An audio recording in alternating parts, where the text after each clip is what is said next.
Parce que moi, c'est important pour moi, ça me parle. Vecteur, on est aussi de vecteur de bonne humeur et la banane, c'est le sourire. Voilà. Et en plus, il s'avère qu'à cause du réchauffement climatique, la banane est en voie de disparition. Gardez la banane, et puis on préserve la banane grâce à notre engagement RSE. Donc l'image est belle. Si je vous dis sauvons-la banane.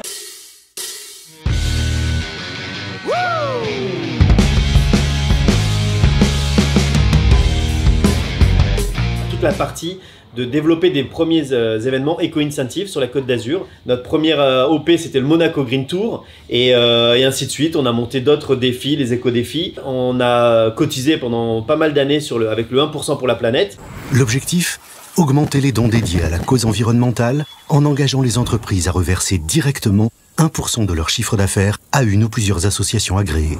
Comme beaucoup de partenaires sur la Côte d'Azur, épaulés par l'Inkeus, on travaille pour avoir notre ISO 20121 pour en fait valoriser et crédibiliser et installer notre application qu'on a quand même depuis 14 ans.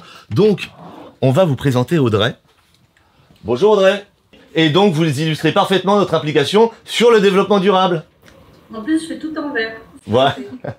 Et donc Fiona, qui nous aide et qui est la responsable RSE au sein du bureau. Un an après la fin de mon stage, je suis revenu en tant que vendeur à la boutique au départ, pour arriver enfin, du coup, chef de projet sur la partie événementielle et achat. Et ça, c'est du développement durable.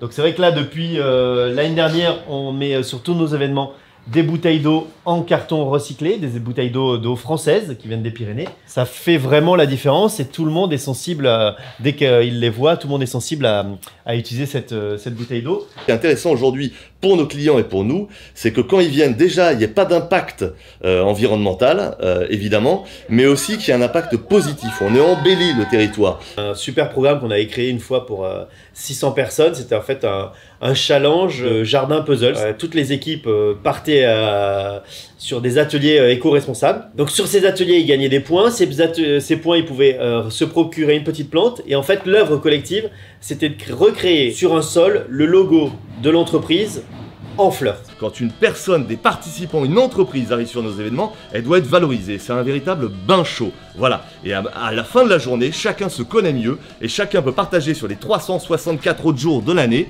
peut se rencontrer différemment et se connaît différemment, ou se connaît enfin. Mais de temps en temps, le lundi, on a Jean-Baptiste, notre chef du club, de la Boulisterie Club, qui vient. On sort le barbecue et voilà, et on fait des... Alors c'est pas des réunions, hein, c'est plutôt des petits gueuletons. Ça permet de réunir toutes les entités du groupe. Parce qu'en un seul mot, c'est de l'amour. Et en plusieurs mots, c'est une évidence, une continuité personnelle dans ma vie. Ce qui est fou, comme je dis souvent, c'est que j'ai l'impression que je vous corresponds. Chaque journée est différente, chaque activité, chaque groupe, chaque lieu. À chaque fois, ça m'apporte quelque chose et ça me va.